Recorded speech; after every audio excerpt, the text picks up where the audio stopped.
Good evening, everyone. I am Shweta Milani. We have been conducting this IND-AS webinars from past 4 days, and today is the fifth day of the webinars. We have covered various standards, and almost the majority of the standards which are having heavy impact for the purpose of convergence from Indian GAAP to IND-AS we have covered. So on day one, we covered proper introduction to IND-AS, to whom it is applicable, what kind of companies get covered under IND-AS. We also covered the asset-related standards on day one. On day two, we covered government grants, related parties, operating segments. Thereafter, we also covered leases, and along with that, we also covered consolidation-related standard, business combination. Then after that, we covered financial instruments also. So in this manner, we covered various standards under IND-AS. Today, the agenda for today's day is to cover IND-AS 115, that is revenue from contracts with customers, and to cover IND-AS 110, that is consolidated financial statements. Yesterday, we already covered IND-AS 103, which is business combination. So IND-AS 110 is a step ahead, or which requires a background of IND-AS 103, which you have already covered yesterday.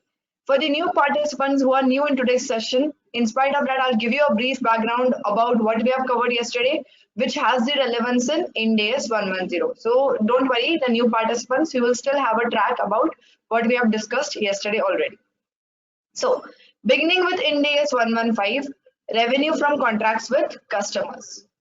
Previously, under IND-AS, you had two different standards under revenue, similar to what we had under accounting standards. So in accounting standards, you had AS7 and AS9 for the purpose of revenue recognition. Under IND-AS also, you have IND-AS 11 and IND-AS 18, which was bought from IAS 11 and IAS 18 revenue recognition standards under IFRS. Thereafter, similar to whatever we have discussed previously, there was a joint arrangement between the US entities, I mean the US GAAP and the IFRS, to come out with a new standard. What was the requirement to come out with a new standard was, the previous standards did not give such an elaborate model which would cover all types of revenue recognition. So there were various types of revenue recognitions or various business models which were getting not covered under the standards. There was no guidance about how to apply or what kind of revenue recognition norms to apply to such kind of transactions. So that is why they came up with a new standard, which is a complete model given for the purpose of revenue recognition. In India, this standard was first time applied on 31st March 2019. So 2018-19 is the first year of financial statements in which you would get a difference between or transition between Indian GAAP to IND-AS. Please remember, every time why do I specify that in which year it was applicable to India? Because that year's financial statement would give you an idea that what was the transition or what kind of GAAP differences were applied by the companies. So if you want to get an idea or you want to get a grip over the standard, you can go and download the financial statements of listed companies of 18-19. See how did they transit from Indian GAAP to IND-AS. See what were the differences, or see how did they transit from the previous IND-AS to the new IND-AS. What were the differentiating points? How much was the impact? Which accounting difference has the majority impact? How did it change the financial statements of the company? So that is why in every standard I tell you when it was first time applicable in India, so that you get an idea about how to or what are the kind of differences which the real life companies, the listed companies have been applied this IND-AS. So moving ahead to cover the standard and to provide you the what is covered under the standard, what is the 5-step model, what are the special considerations given under the standard, how to transit from your Indian GAAP to IND-AS, or how to transit from the previous IND-AS 11 and 18 to this new IND-AS 115. So beginning with the new revenue recognition model. What was the lacuna of the previous standard was, it didn't give a model for the purpose of revenue recognition. It just listed conditions based on which you have to recognize the revenue. And it was majorly based on risks and rewards was the logic behind the previous standards. The fundamental difference in this new standard is it has a control model. Who controls the goods or services, and when does the customer obtain the control over this goods and services? That is the main basic fundamental logic over this new standard. So to give you an overview about what is a 5-step model, I will cover each and every terminology used in this 5-step model, but to just give you overview about this, in step 1, we identify the contract with the customer. What is a contract? Which types of agreements will be regarded as a contract under this? How to if there are multiple contracts, in that cases what to do? So these are the various parameters covered under this first step, that is identify the contract with the customer. Second is identify the performance obligations in the contract. This is a new terminology used in this revenue recognition standard, performance obligations, and everything is governed by this main terminology is the performance obligations. The third is determine the transaction price. Allocate the transaction price upon the performance obligations is the fourth step. And the fifth is recognition of revenue. So as you would see, if you make a mistake or if you don't understand the term of performance obligations, your step 3, step 4 and step 5, everything will give you an incorrect decision, and accordingly your revenue recognition might go to a toss. So let's begin with the first step, that is identify the contract with the customer. So in a normal circumstances, if you have any agreement between 2 or more parties that creates enforceable rights and obligations as a contract, that is a normal plain vanilla definition what the standard has provided. But what you have to look into, does the contract has a commercial substance? Has the contract provided all the pricing related terms? What kind of consideration is transferred from one entity to another? What kind of goods and services are transferred? What are the obligations or what are the commitments given by each and every parties? If all these 3-4 parameters are given, only then you can say that it is a legally enforceable contract.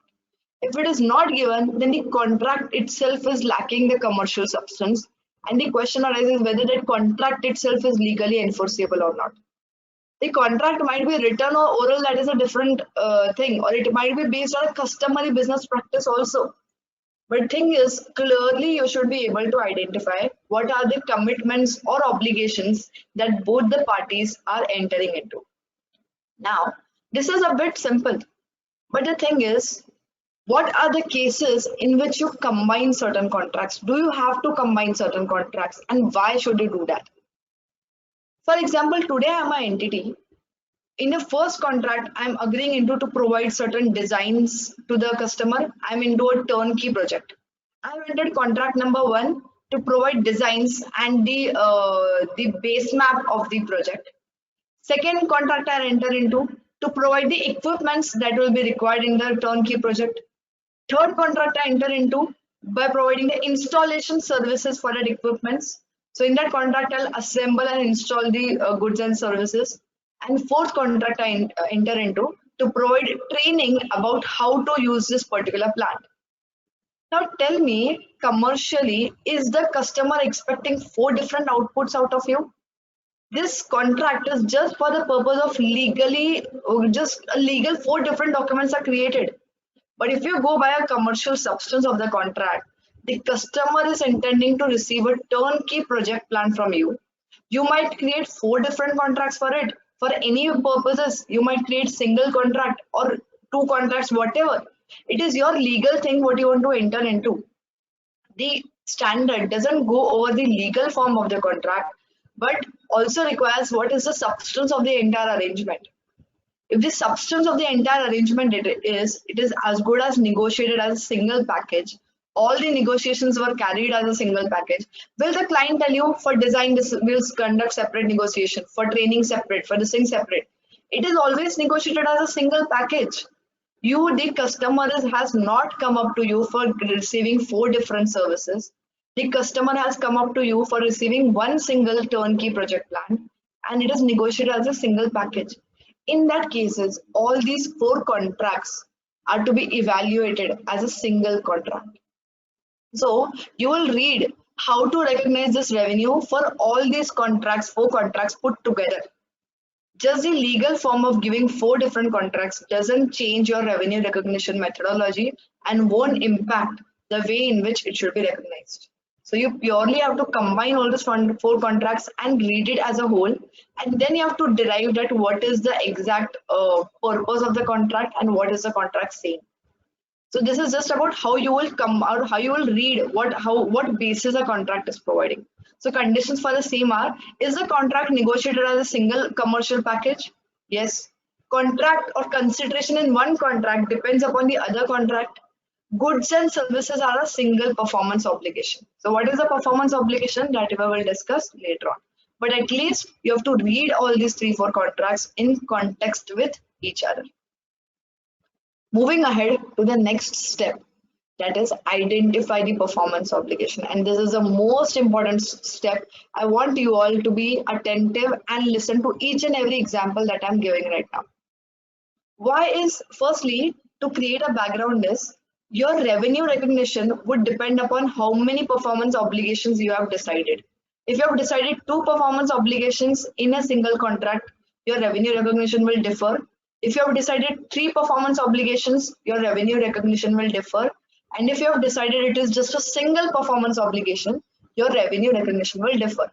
So your amount or your measurement or the amount by which your revenue from operations shall be impacted purely depends upon this identifying the performance obligations. What are the conditions given under this standard? For the purpose of identification of performance obligations, the 2 main conditions are: is the performance obligation distinct? That is the first. Is it capable of being distinct? And the second condition is it distinct within the context of the contract? You won't understand by reading these plain languages at all. I will give you what are the further steps. So, if the first condition, let's understand the first condition. What are distinct performance obligations? So, if the service or the goods provided in the contract, if the customer can benefit out of that either individually or by some other services available in the contract or available in the market, in that cases that particular obligation is a distinct obligation. Let's see an example, then let's come back to this technical terminologies. For example, today I'm having a specialized machinery. So I am having a specialized machinery which only my company can develop it. I know each and every parameters of that machinery. It is purely my business model. It is purely my intangible asset about that machinery, how it runs and everything. And along with that, I give you an installation service. Okay. Now, since I know the machinery in and out, it is a specialized machinery of my business, and it is not normal any standard off the rack machinery. Installation can only be carried by me. So there are 2 goods and services identified in this contract. First is the machinery and the second is the installation service. Now we need to identify whether these 2 parts of the contract are they distinct from each other or they are combined as one goods and services. So you will identify whether you have 2 performance obligations, that is supplying of goods or your supplying of your specialized machinery is one performance obligation, and the second performance obligation is providing the installation services of that specialized machinery. So whether there are 2 or 1 performance obligation, we need to identify for the purpose of revenue recognition. So let's see what are the conditions given under the contract, under the standard. The first condition is whether these goods and services are capable of being distinct. And how will you identify they are capable of being distinct? Whether the person, the customer, can benefit out of that machinery without receiving the installation services? No. Unless you install the machinery, how will you benefit out of that? So that is why the machinery is not capable of being used or not capable of being benefited without the installation service. Individually, is installation service relevant if there is no machinery itself? Obviously no. What will you install? So since the nature of the machinery is so much specialized in nature, these 2 parts are not distinct in nature and each part is dependent upon each other. And the second criteria is there any third party in the market who can give you this installation services? Now, since the machinery is specialized to me and my business, there is no third party who will come up and install my specialized machinery. And even if it comes, it won't be commercially viable. the customer won't be reliable that whether that installation services that have been provided are appropriate or not. So that is why these two services are not capable of being distinct from each other because of the specialized nature of this machinery, and there is no third party who will provide the installation services. So your first criteria is being met, that there are no distinct there is no distinct performance obligation as per the first criteria. There is only single performance obligation. Now let's see the second criteria. In second criteria, it is given what is the context of the contract. What does it mean? How is customer looking up to you? Is customer looking up to you as a single turnkey project, or is he expecting different machinery separately and installation services separately? So if the customer is expecting the output as a single turnkey project, in that cases, your second criteria is also getting fulfilled, and as per second criteria also, there is only single performance obligation. So here you have to purely look into what is the customer expecting and what is the contract saying. So if the contract is saying the customer has entered into a turnkey project with the company, then purely it shows that the customer is also expecting a turnkey project, and in that cases there is only a single performance obligation. So even if you might divide the entire contract into supply of goods and installation services, in spite of that there is only a single performance obligation in the contract, which is providing a turnkey plant. This is the thing of performance obligations. We'll take various examples. The second example, you are building up a house, correct? In that cases, you might identify various services. First is the construction service, then is providing fittings, then is installing the windows, then is getting the bricks and making up the walls. There are so many different services which could be identified in case of construction of a house. Now tell me, in these cases, are all these services identified? If suppose today I'm DLF, if whatever services I'm providing, are they single performance obligation, or each service or providing of goods identified, is it a separate performance obligation? What is the case?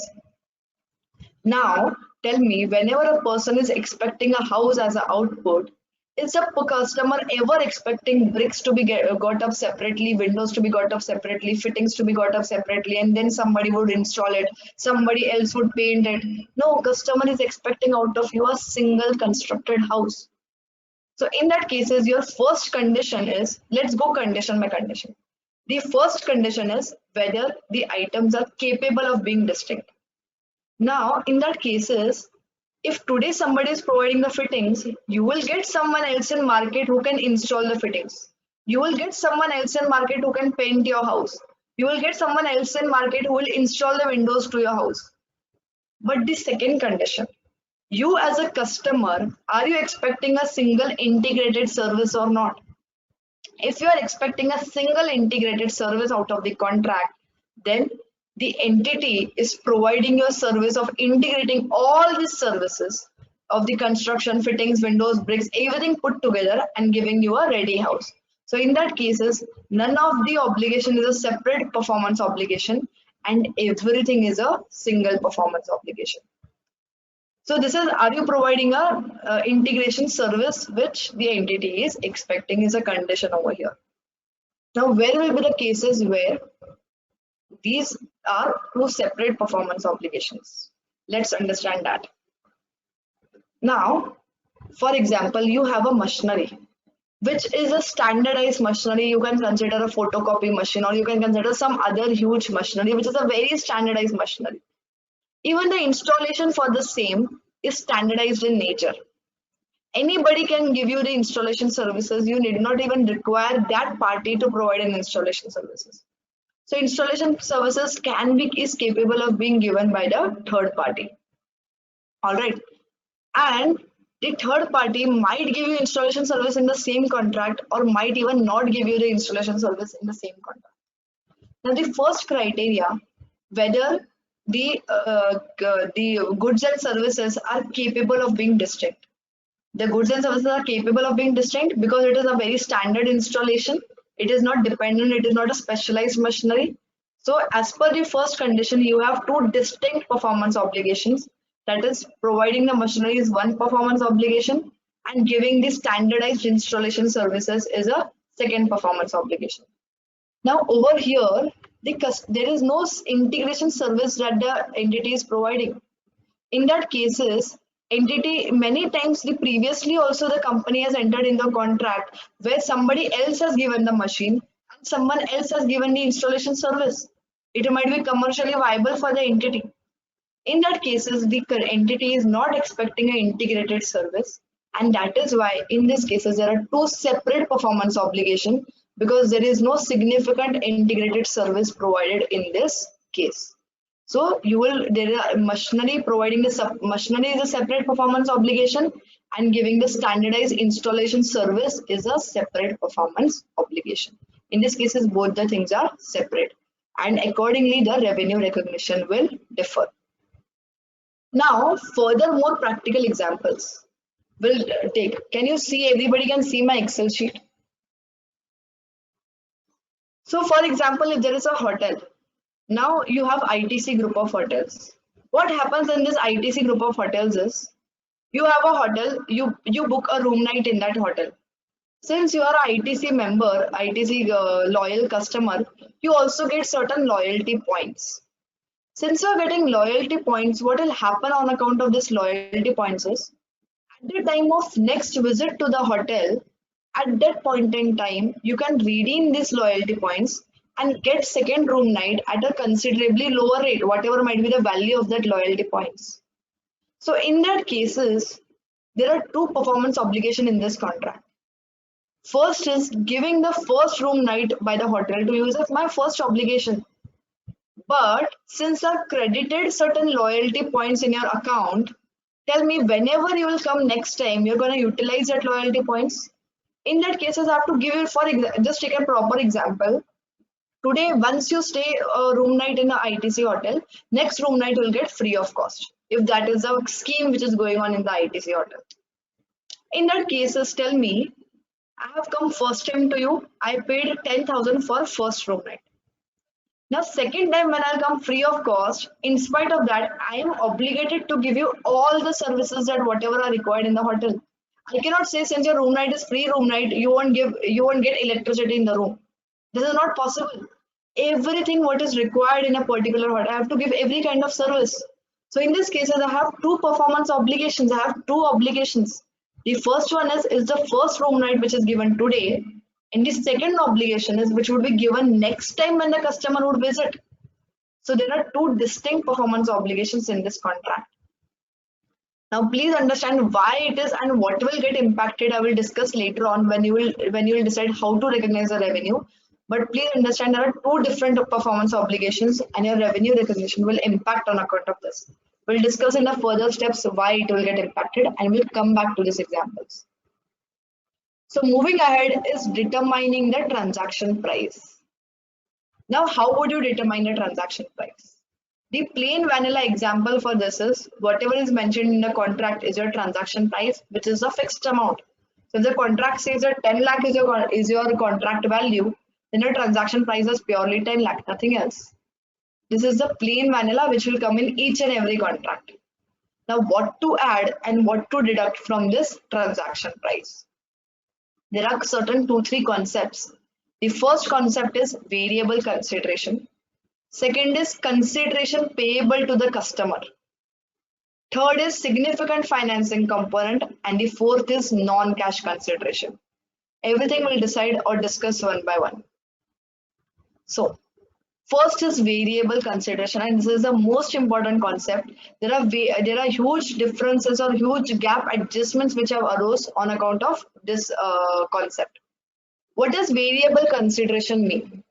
Now, in various contracts, you have the terms for discounts, you have the terms for incentives, you have performance bonuses, you have early completion bonuses, you have liquidated damages.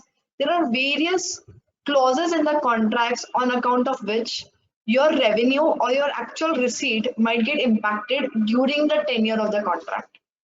For example, you might have heard of a company called as Dilip Buildcon Limited. They are into the construction of bridges and infrastructures and roads. Now, any contract or any such infrastructure construction contract has certain time limit within which you have to complete that project. Now there is a clause mentioned in the contract that in case you do not satisfy the tenure mentioned in the contract, in case you do not complete the road within a period of 24 months, then for every additional day, liquidated damages will be levied to the company at the rate of 10,000 per day. This is a clause mentioned in the contract. And the second clause is, in case you complete the project early, before the period of 24 months, in that cases, you will get a performance bonus or you will get a early completion bonus amounting to rupees 12,000 per day. This is a clause mentioned in the contract. Now under Indian GAAP, what we used to do is, whatever is the contract value, suppose the contract value is 1 crore rupees, whatever is the contract value, that used to recognize on a percentage of completion basis. As and when you receive the bonuses or as and when the liquidated damages are charged to you, they were debited to the profit and loss account in that year. Okay, this was what used to happen under Indian GAAP.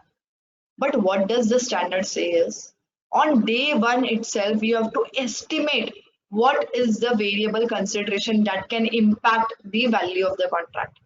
So what you have to do in such cases? On day one itself, I will estimate based on my past trend, what is the probability, how do I complete the contracts? Now the company which I gave in my example, the Dilip Buildcon Limited, the company has a past trend of every time completing the contract early. So they have a historical, every contract they complete minimum 1 month early than the normal tenure. So since you have a historical trend of completing the contract early, on day one itself, I will factor in how much is the early completion bonus that will be received to me. If I complete 30 days early the project, 30 days into 12,000, I will receive 3,60,000 rupees of bonus for one particular contract. Now, whatever is my contract value, suppose it is of 1 crore today, I will add up the performance bonus of 3,60,000 into that, and then my total contract value will be 1 crore and 3,60,000. That will be my contract value, and this contract value will be recognized on POC or whatever basis that we will discuss later on. But my contract value came up to 1 crore 3 lakhs, which was previously only 1 crore. This can be huge quantum. I will say Dilip Buildcon has, if you will, this is available in annual report also. It has minimum performance bonuses of minimum of 10% of the contract value. Is their performance bonus, what they receive from the government. So that is the thing, it will increase your contract value. And since it has increased your contract value, your revenue will get impacted over the tenure of the contract and not only at the end of the contract. And this makes a huge difference. Second way, if the company has a past trend of always incurring certain liquidated damages or always giving certain discounts to the customers, then such discounts or liquidated damages also has to be incorporated in your contract on day one itself, and accordingly your contract value will be changed. Now second concept is, will you apply, suppose the amount of your performance bonuses amounts to 10 lakh rupees. You will also apply the probability concept to the 10 lakh rupees. And according to the probability concept, whatever is the probability of receiving that 10 lakh, suppose based on past trend, 9 out of 10 contracts, you have received the performance bonus. So if you had entered into 10 contracts, out of that, under 9 contracts, you had received the performance bonus. So you will apply a 90% probability to the current amount of rupees 10 lakh, and that you will apply to the, or that you will add on to the contract value.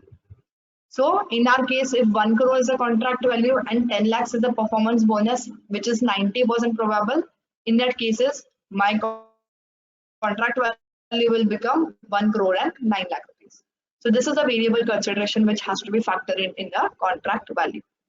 Now, second thing is, in your Indian GAAP, your cash discounts given or any other discounts given or any dealer incentives given were appearing in the profit and loss, were appearing in the statement of profit and loss. Am I right? There used to be item called as incentives, cash discounts, which used to appear in the other expenses. Because of this variable consideration concept, everything has to be netted off against revenue and no such expenditure will appear in the other expenses. So suppose I'm Quick Heal India Limited, Quick Heal Technologies Limited, I sell antivirus. As soon as I sell antivirus, I give certain incentives to my dealers based on the targets. If I give such incentives to my dealers based on targets, this incentive amount is debited to my statement of profit and loss into other expenses. But because of this variable consideration concept, none of such expenditure will appear in other expenses, and these incentives will be netted off against my revenue from operations, that is my top line, and your top line will get impacted. So under Ind AS, you will not see any company which has such items in its other expenses account. And this has significant impact. It has impact on your ratios.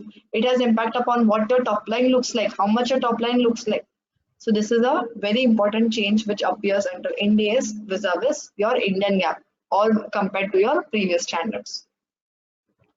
Moving on to the next concept is, how will you estimate this variable consideration? So this is an example given. I hope everyone can see this example. Now in this case, there is a contract to build up a jet. We are just taking one example. There is a contract to build up the jet, and the fixed amount is 100 rupees, and the completion bonuses additional is 100 rupees. Now your performance bonus is a certain amount. You would estimate the variable consideration based on the most likely concept. If it is most likely that you will receive the entire amount, then you will apply the entire, then you will add up the performance bonus to the original contract amount. If it is not, then in that cases you will not add up the performance bonus into your original amount. This was the example we have previously already discussed in the example that I was discussing. I hope it is clear to you all, and if you have any query, then note it down because it is really important concept. Now further, this also we have discussed. If there is a constraint on variable consideration, what does it mean? That what is the probability or what is the likelihood that you will receive this variable consideration? In that cases, whatever is the likelihood based on the probability concept, that has to be applied to the variable consideration, and accordingly that amount will be added to your contract value. So if 100 rupees is the contract value and 75% is the amount that will be that is probable, so in that case only 75% will be added to your contract value and not entire 100 rupees. So you will decide there should not be significant reversal of revenue. For example, today you add up 100 rupees and later on you realize that you have received only 75. These cases should not happen. If such cases are happening, then your estimation is going significantly incorrect and you have to revisit your estimates made for the contracts. Next concept. So we had 4 concepts over here. Variable consideration we discussed, which is a really important concept. And the second concept we're discussing is significant financing component. So what is a significant financing component? This concept we have already discussed in a different manner when we were discussing Ind AS 16, that was the deferred revenue. Secondly, we had also discussed yesterday in financial instruments this concept, and today it has its impact in revenue recognition. So that is the beauty of Ind AS. Every concept has linkage in some or the other standard. Okay, so let's discuss this concept.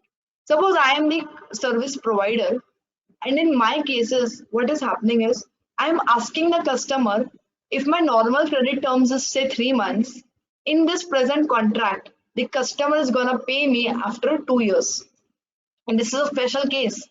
Now tell me, whatever amount will I charge to the customer if I'm receiving the payment upfront, vis-a-vis whatever amount I'll receive from the customer if the payment is to be received after 2 years, what will be the difference?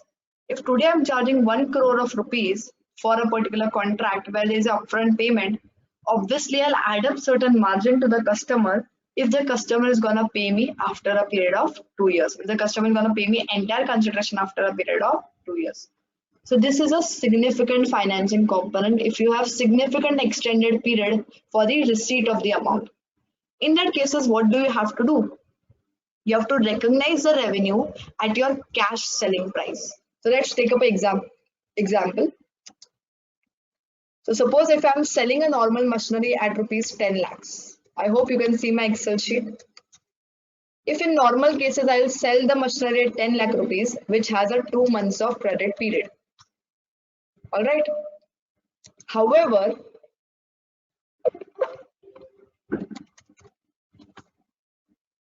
there is a special case in which I have given the customer a credit period of 2 years. Okay. Now, even if it is not implicitly mentioned in the contract, I have raised the price to 12 lakhs to this customer. Since this is gonna pay me after 2 years, and which will logically happen as a prudent businessman, it is for sure gonna happen. Now, what will you do in such cases? Will you recognize the revenue at 12 lakhs and debit the debtors at 12 lakhs and this amount you will receive after 2 years? Or what will you do? You won't recognize the revenue at rupees 12 lakh, but you will recognize the revenue at rupees 10 lakhs, which is the cash selling price of the item. So debtors will be debited at 10 lakhs and revenue will be recognized at 10 lakhs. So this will be a revenue component. Then what will happen in the next 2 years? In the next 2 years, you will debit the amount to your finance income. So whatever is your interest component, so your debtors will be debited by, suppose in year one, you will debit 1 lakh to your debtors and this will be debited to finance income amounting to rupees 1 lakh. This will be in year one and year two. Similar will be the entries in year one and year two, and accordingly your amount will reach to 12 lakhs. Your data amount will reach to 12 lakhs, but whereas there is a bifurcation between the revenue, only 10 lakh rupees has been recognized in revenue and balance has been recognized as a finance income. So this is the concept of significant financing arrangement. But what are the clauses or what are the peculiarities of this concept? For example, I'm into a construction industry or any other project driven industry. There is a peculiar clause in such kind of industries is retention money. So if the entire contract value is of rupees 1 crore, in every billing, the entity will retain 10% of the billing and will pay me after completion of the contract. So in that cases, by default, my 10% of the contract value is getting retained, and you already know any such construction contracts last for a longer period, say 1 year, 2 years, 3 years. So I will get that amount after a period of 2 years or after a period of 3 years when the entire construction will get completed. Now, what to do in such cases? Whether you should discount the retention money. For that, you have to identify the nature or the purpose for which the amount has been deducted or the amount will be paid in a delayed manner. Now, the purpose of retention money is not to give a financing component or is not to give the financing benefit to the customer. Whereas the purpose of retention money is for a security purpose or for to give a guarantee that I will complete all my performance obligations. If I do not complete any of my performance obligations, my customer can deduct that amount from my retention money. So that is the main purpose of the retention money. So if any contract has a purpose other than significant financing component, so delaying the payment is not on account of financing the customer, but it is for any other purpose such as guarantee or security or for any other purposes. In such cases, you won't discount the amount even if you're receiving that amount after a certain determined period. So that is a case for the purpose of the retention money. So if it is for the security purposes, in that cases, you won't discount the amount and the amount will appear in your balance sheet as it is without discounting.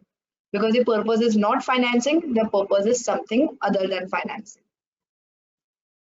So moving ahead to the other part. So there are only two items which are remaining out of this transaction price: non-cash consideration. Now, if you remember, whoever had attended Ind AS 38, that is intangible asset standard, I had given an example. Today, I have constructed a road for the Pune Municipal Corporation. In return of giving money for my road, what did Municipal Corporation give is, they give me advertisement rights on that particular road. So if I have a stretch of say 5 kilometers, on this 5 kilometers stretch of road, I can advertise anywhere. Now tell me, what is the consideration given for this contract is? It is a non-cash consideration. So if you're giving a non-cash consideration in such cases, the revenue has to be measured at fair value. So fair value of asset given up or asset that has to be received, whichever is clearly determinable. So if I construct this road to normal third party who gives me revenue in cash, in that case, how much would have been the price charged?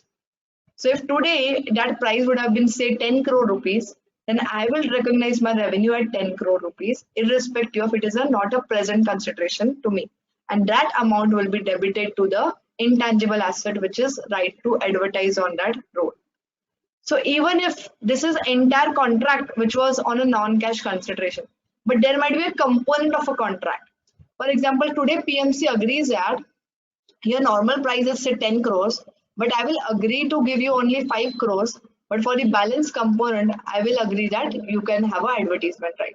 So here the revenue will not be at 5 crores, but will be at the fair value of the contract, that is the entire amount of 10 crores. So you have to estimate it at fair value, in spite of the fact that your cost to construct that road was only 8 crores. So you won't recognize that cost, but you will recognize at a fair value of the product or service delivered.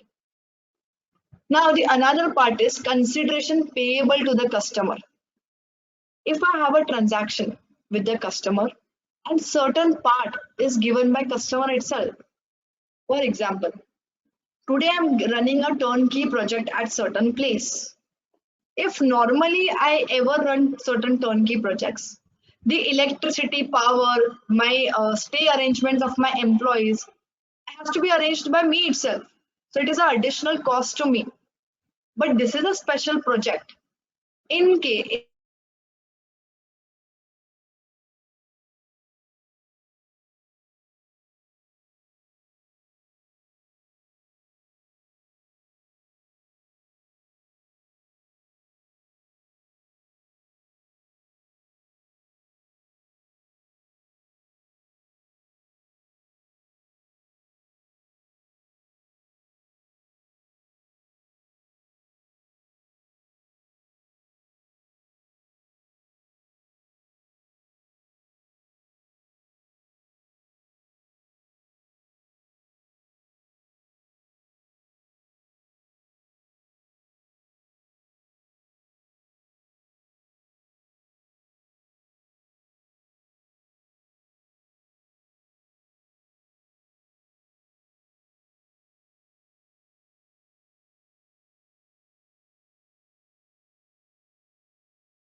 Participant, just 2 minutes. There is some issue.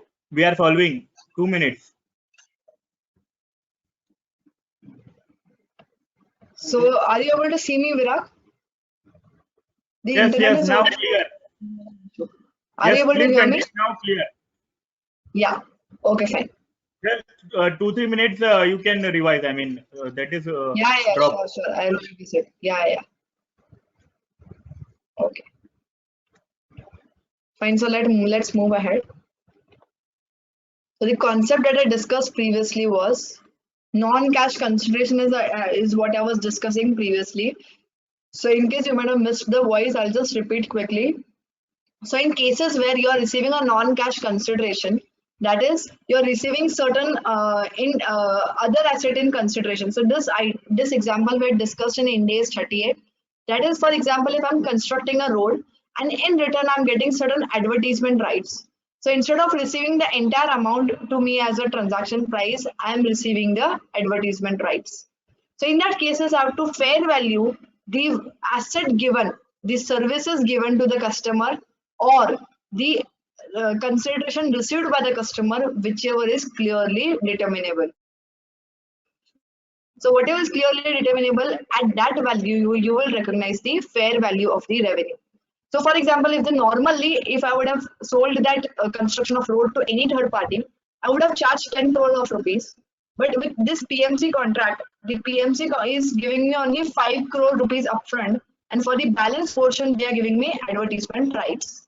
So in that cases, my revenue won't be only 5 crore rupees, but it would be fair value of the contract, which is rupees 10 crores. This was about the non-cash consideration. So now we have discussed three parts of the revenue recognition. First was identifying the contract. Second was identifying the performance obligations in the contract. Third was determining the variable considerations. And now the fourth step is allocating the transaction price. When will the question of allocating the transaction price arise? The question of allocating the transaction price will arise only if there are two separate performance obligations in a single contract. So, if there is single performance obligation, then the question of allocating the transaction price does not arise. So, for example, in a previous case, which we discussed as an example, my installation service is regarded as a separate performance obligation, and my sale of machinery is been regarded as a separate performance obligation. But in contract, they have stated, for example, a single value of rupees 1 crore, or they might have stated different values in the contract. They might have stated that 80 lakhs is for sale of machinery and 20 lakhs is for the installation service. So I'll just note it down. Everybody can see my Excel sheet. So machinery sale is amounting to 80 lakhs as per the contract, and my installation service is amounting to 20 lakhs as per the contract. But what does the standard say is, don't go explicitly by what is mentioned in the contract. It might happen that this allocation is not appropriate. Just because client has to or customer has to recognize more revenue upfront, or customer has to collect more revenue upfront, that is why he might have allocated more part to the machinery. It can happen, and lesser part to installation, because installation comes at the end.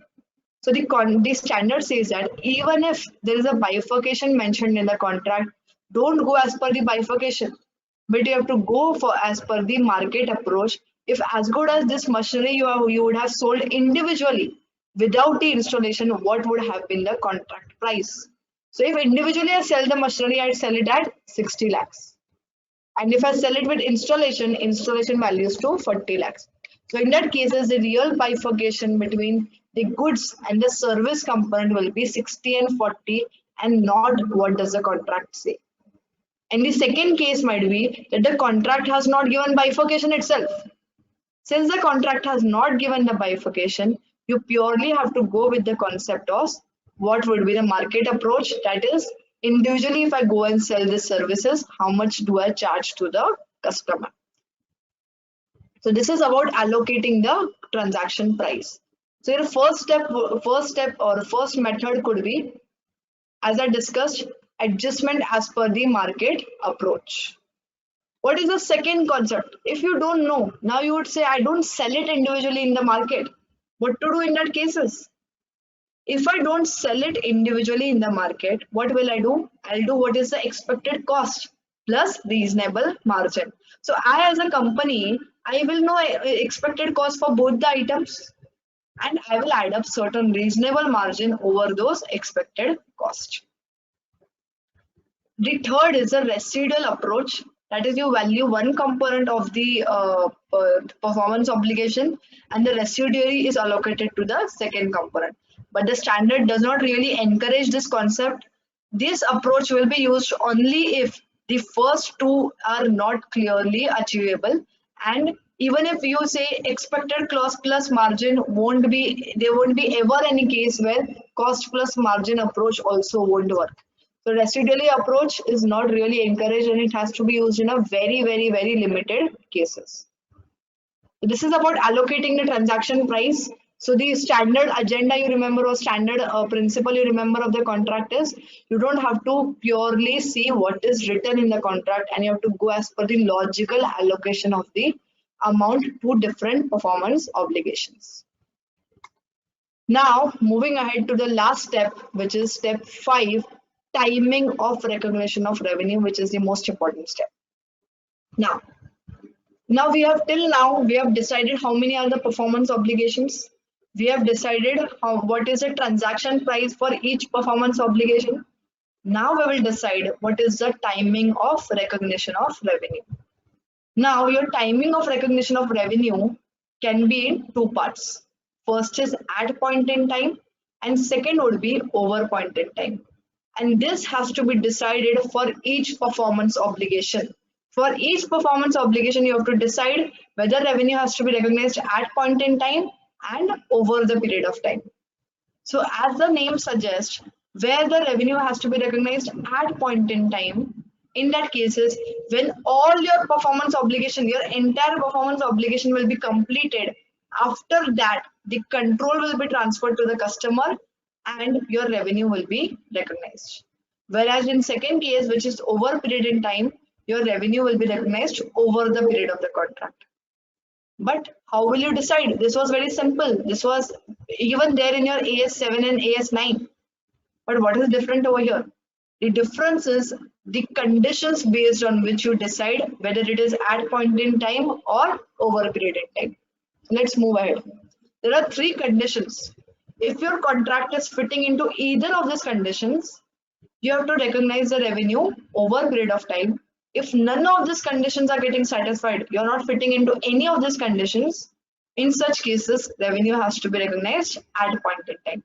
And this is mandatory in nature. You cannot say that I have to optionally recognize the revenue at point in time.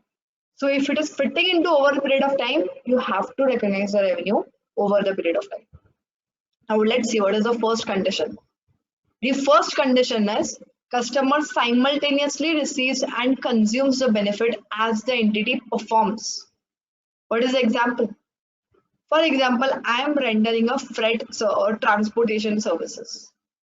If I want to transport a particular goods from India to Singapore, in that case, as soon as I cover certain distance, as soon as I cover 5,000 kilometers, the customer is consuming that benefit. How is the customer consuming the benefit? The goods have already reached halfway and only balance half is remaining. So if the goods have already reached halfway, in such cases, even if you cancel the contract, the goods have to be traveled from that half to the Singapore location. Correct?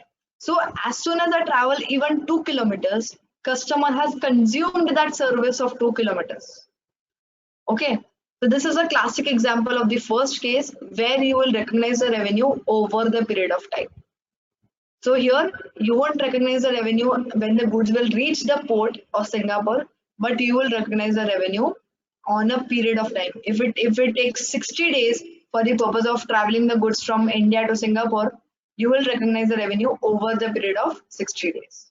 This can be based on daily basis or what basis, that's a different case, but you will recognize the revenue over the period of time.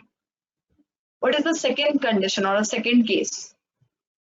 Asset is, as soon as the asset is built, the customer is controlling that asset. So what the condition is, customer controls the asset as the entity creates or enhances that asset. So what does it mean? For example, I'm constructing an asset, I'm constructing a building at the customer's site. Now, tell me, as soon as it is the site of the customer is entirely controlling that site location. Today, if I'm constructing a building and I've completed a first floor, in that cases, who is controlling that first floor? Since it is the location of the customer, the asset is also controlled by the customer. Today, if I cancel the contract, I cannot say I will pick up the building and I will shift it somewhere else. It is not possible because of the nature of the asset and because of the location at which the asset is constructed. So generally, whichever assets are built on the customer site, it is assumed or it is presumed that customer is controlling the asset as and when entity is building that asset. So there are various contracts. For example, listed company Thermax builds up various thermal power plants which are at the customer's location. In that cases, this condition is getting satisfied, which is customer is controlling the asset as and when the entity is creating or enhancing the asset. Praj Industries Limited, they built up alcohol manufacturing plants. Those plants are built up at the customer location and these plants are controlled by the customer as soon as they are getting developed or they are getting enhanced at the customer location. And this is purely because of the location of the goods. The last condition, which is really important, is the entity's performances does not create an asset with an alternate use, and there is right to payment for the performance to date. I'll explain it. What does it mean? The asset which is getting constructed is of a very specialized nature. It is such of a specialized nature is you cannot easily have an alternate use for that asset. This is the part one. And the second part is you have right to payment for the performance till date. So if you have completed 50% of the project, you have right to bill for the 50% of the project, or you have a right to collect the amount up to the 50% of the value of the contract. Okay, let's take an example for this. For example, there is and one more thing over here is, one more peculiarity of this condition is, you have right to payment not only for the cost, it is right to payment of the contract value. What does it mean? It is including the margin component also. Now let's take the example. Now it will be very clear to you how to answer for this example. Now in a present case, there is a contract to build up a building. Okay, customer can cancel the contract with a 30 days notice. But even if the customer cancels the contract, I have right to payment to cover costs incurred if the contract is cancelled. Now tell me over here, it is a specialized equipment. So this entire contract is getting fit up in the third condition since it is a specialized equipment. But the second part is you have right to payment of the contract value. That means it should include margins also and not only up to the cost. But here what does the contract says? You have right to payment to cover costs incurred in the contract. So your second part of condition is not getting met, and accordingly you cannot fit in this part, and this is not a revenue to be recognized over the period of time because the third condition is not getting met and it doesn't fit into first and second condition. If the contract was saying that you have a right to recover cost plus margins, then it was fitting in the third part of over the time recognition of revenue, and you can recognize the revenue over a period of time. It is really important. Each and every part of this overtime criteria is really important because it significantly changes how you recognize the revenue. Moving ahead, do special considerations. Now, before we move into the special considerations, we will just discuss all our previous examples so you have a better idea of why did we divide into two performance obligations and how will you recognize the revenue in all such cases. Now, first example we discussed was of hotel and the loyalty points. Now, today, even if I'm collecting rupees 10,000 for the purpose of hotel for one room night, but you have to allocate certain portion out of rupees 10,000 for the loyalty points earned by the customer, and when the customer will come and utilize such loyalty points, at that point in time you will recognize the revenue for such loyalty points. So for example, out of 10,000 I allocate amount of rupees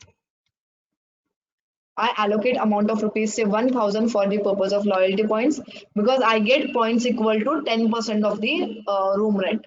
So this 1,000 rupees will be deferred and you will recognize the revenue only of rupees 9,000 on this day one. This 1,000 will be recognized when the customer comes and utilizes this loyalty point. So this will be deferred over that period. Second example is, and please remember, under Indian GAAP there was no mandate for such deferral. Many companies used to recognize entire 10,000 rupees upfront. And whenever a customer comes and utilizes such loyalty points, at such point in time, they used to recognize the reduced revenue. So this is a difference of accounting what everybody used to follow.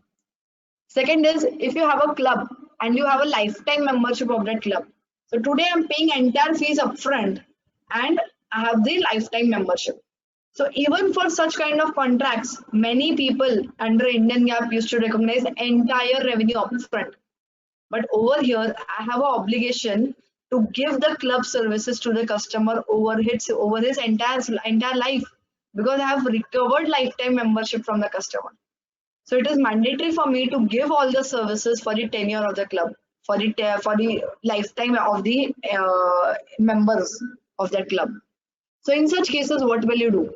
If I have received, suppose, upfront membership fees of rupees 15 lakhs, if I'm PYC Club of Pune, I am receiving upfront membership fees of 15 lakhs. And I'm receiving just minimal annual maintenance of rupees 12,000. Whereas annual maintenance by default will go in the year in which you are charging for such annual maintenance. But what will happen of this 15 lakh rupees? This has to be deferred on the expected life of the customers. So what will you do is, you will assume my expected life. So suppose for example, you assume my expected life of 60 years. Whichever customer have joined at the age of 25, the entire fees of 15 lakh will be deferred over a period of 60 minus 25 years. That is, it will be deferred over a period of 35 years. Whereas if a customer is joining at the age of 50, then the entire fees would be deferred over a period of 10 years. So in short, you decide on an average expected life of the customer at up to what age the customer utilizes the club, or what is the Indian expected lives of the people. As per that life, you will amortize the entire fees. So this is again a difference, and this is difference between which people is to do the accounting. Third example, I am an antivirus provider. I am certain, say, NetSuite or QuickHeal antivirus for your laptops and mobiles. Now, as soon as you buy QuickHeal for a period of 3 years, what happens is QuickHeal has a mandate to give you upgrades for a period of 3 years. Without upgrades, there is no value to that software. I mean, you can still use the antivirus, but you are not buying the antivirus without upgrades. So in that cases, you have to allocate certain value to the upgrades that has to be provided over a period of 3 years. And even if you're paying for the antivirus upfront, that is rupees 1,000, you have to defer certain amount for the purpose of upgrades. Say 200 you will defer for the upgrades. Upfront you will recognize only 100 rupees of revenue, and as soon as you give the upgrades over a period of 3 years, you will recognize this revenue of rupees 200. I hope everybody is able to see my screen and everybody has understood the Excel examples that I'm discussing. Last example, very much common and would have been used very much popularly by you all, Paytm cashbacks.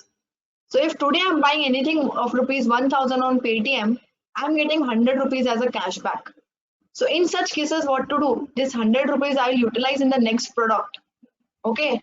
And at that point in time, if my next product is costing rupees 500, then I will pay only 400 to Paytm. How to recognize the revenue in such cases? The first way in which you can recognize the revenue is, on day one, you recognize only 900 rupees of revenue, that is 100 minus 1000 minus 100. Or the second way is, standard has not given exact method in which you have to recognize the revenue. But again, a second logical way is, this 100 rupees of cashback has to be allocated between 1,000 and the next product of rupees 500. And based on the value of product, you're allocating this discount or this cashback given by Paytm. And accordingly, the allocation is rupees 67 and 33. So on day one, you will recognize the revenue of 1,000 minus 67. And when your second sale happens of rupees 500, you will recognize the revenue of 500 minus 33. So it is an on and whole. This will be the bifurcation between the revenue recognition. So this was all about why do you have to recognize different performance obligations and how does revenue recognition gets impacted based on these performance obligations. One more thing, or one more classic example, what I want to tell you is, one of the conversions that we did is in our practical cases, in the main entity, they had contract to provide the goods. So if I'm a turnkey project, in that cases, in my company, XYZ company, I have a contract to deliver only goods. So that contract had to deliver drawings, its roadmap, and the goods required for the project, for the turnkey project. I had formed a subsidiary company in which the subsidiary company was required to give the installation services of that turnkey project. So goods I will supply, but erection and installation will be given by my subsidiary company. So in such cases, what to do? In my main parent company, which is XYZ Limited, I don't have this contract itself of subsidiary company. So for me, there is a contract only of providing the goods. So I will apply only this providing of goods contract on a over the period in time. But when I will prepare consolidated financial statements, in such cases, your entire revenue recognition would be for the entire, both the contracts put together as a whole, you will recognize the revenue. So what does it change is, tell me one thing, you apply POC on two different contracts in two different ways, and you apply percentage of completion to entire contract as one contract, the percentage of completion changes. And since the percentage of completion changes, the recognition of revenue or the amount at which revenue is recognized will change significantly. And this has given a huge impact to the company that we were transiting from Indian GAAP to Ind AS. So under Indian GAAP, there was no such requirement to change the revenue in their CFS. But here, due to this standard, they had a significant impact not in their standalone financial statements, but in their consolidated financial statements. Because from a CFS point of view, both these contracts were combined together and it was considered as one contract. Now, moving ahead to the special considerations of revenue recognition. Significant financing component we have discussed in detail previously. Second special consideration we'll discuss is extended warranty. Now, if you have a standard, suppose I'm Tata Motors, I'm selling say Maruti Suzuki, or I'm selling certain Tata Nano car today. And with that nano car, I've given certain warranty of 2 years or 3 years, I would say. 3 years and 36,000 miles is the standard warranty given. But what do I do is I also give an extended warranty to the customer with an additional charge of 3 years. So for 3 years, I've given them an extended warranty. Now tell me how to recognize the revenue for this particular contract. Now the standard says that this is a special additional guidance given by the contract. This is none of the interpretations. The standard says that your standard warranty and your sale of main car is one single performance obligation, because your standard warranty is given for the manufacturing defects which existed in the car. If there are any manufacturing defects, for that purposes the extended warranty is given, or the standard warranty is given. But the extended warranty is at the discretion of the customer. The customer might take it, might not take it. It is for the additional security or additional safety of the customer. And for that, you're charging an additional amount also. So it is as good as you're giving additional maintenance services to the customer, so that for the next 3 years after completion of standard warranty, if there is any damage or if there is any difficulty in the car, in that cases, it can be repaired from the Tata Motors. In that cases, the entire amount of the car with the standard warranty amount has to be recognized as soon as you sell the car, okay, including the standard warranty. You make a provision for warranty. So your revenue appears in total, but your provision for warranty appears. But in case of extended warranty, you do not recognize the revenue until and unless you recognize the revenue over the period of these 3 years. And you do not recognize the revenue on day one when you sell the car. So for example, if I sell the car in 2015 and the standard warranty period is elapsing on 2018, then this revenue will come from 18 to 3 years ahead, that is 18, 19, 20, this revenue will come up. 15, 16, 17 was under the standard warranty, and 18, 19, 20 will be under this extended warranty, and revenue of rupees 5,000 will be amortized over these 3 years. So I hope the concept of extended warranty is clear. It is not merged with the original value of the car. Now moving on to the last concept of the standard, that is the contract cost. Now this concept was discussed or was asked by some of the other participants also previously. There are two concepts, that is cost incurred to enter into the contract and cost incurred to fulfill the contract. What are the examples? Cost incurred to enter into the contract means, for example, you might have given certain commission fees. You might have given certain brokerage. That is cost incurred to enter into the contract. So in such cases, the standard says that if you have incurred certain costs incurred for the contract, you can capitalize such costs as contract cost and you can amortize it over the period of the contract. So under Indian GAAP, you used to debit it to P&L as and when you incur the cost. Whereas under the standard, you have an option to capitalize the cost. It's not an option, it's a mandatory thing. You have to capitalize the cost and amortize it over the tenure of the contract. Second, criteria given by the contract, given by the standard is cost incurred to fulfill the contract. What does it mean?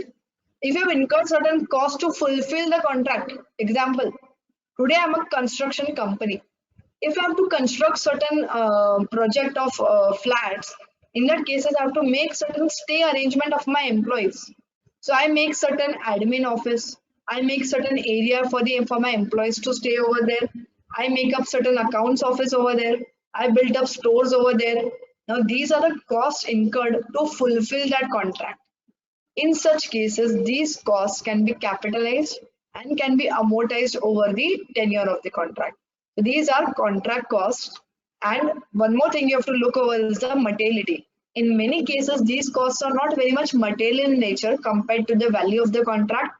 And based on the concept of materiality also, you can ignore this cost and debit it to the P&L as and when they are incurred. So don't go into much of complexities if the cost is not material. If it is too much immaterial in nature, then you can ignore this component also and you can debit it to P&L.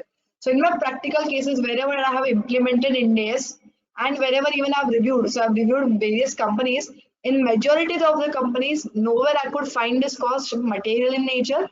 But still, if the company that you're referring to, in that cases, you can find out where these costs are material in nature. And in that cases, you can apply this concept. Moving on to the disclosures. Over here, Ind AS 115 has certain exhaustive disclosures. So here you have to divide your revenue. It is called as disaggregation of revenue. Your entire revenue have to be divided into certain parts. It might depend upon you can divide it as per products and services given by you. You can divide it geographically. You can divide it as per the point of time of recognition of revenue. So in any manner, you have to disaggregate the revenue based on which your company is evaluated. So they have given certain parameters based on service, geographical location, based on the customers. So if you have certain types of customers, say in case of motor cars, you have various types of customers. So you have heavy motors, you have light-weighted motors. So there are different categories of customers which the Tata Motors is addressing. So it might be based on types of customers. So you have to disaggregate the revenue. And in such cases, you don't have any difference in the revenue. You can show it as a one line item. Then you have to show which are the performance obligations involved, on what basis you have decided the performance obligation, what are the significant judgments in that, what are the contract balances. In such cases, how did you decide whether you have to recognize the revenue over a period in time or at point in time? What are the uncertainties involved in recognition of revenue? These all disclosures you have to give it in detail. To have a grip over the disclosures, as I always say, refer to any listed company's annual report. Refer famous companies. Don't refer any. So you can refer Infosys. You can refer any such bigger companies and have a look into what kind of disclosures are given. Because disclosures, just reading the disclosures won't give you a grip over the disclosures. So this was about Ind AS 115. Any further clarifications or any queries, you can give it to me. You can raise questions over here.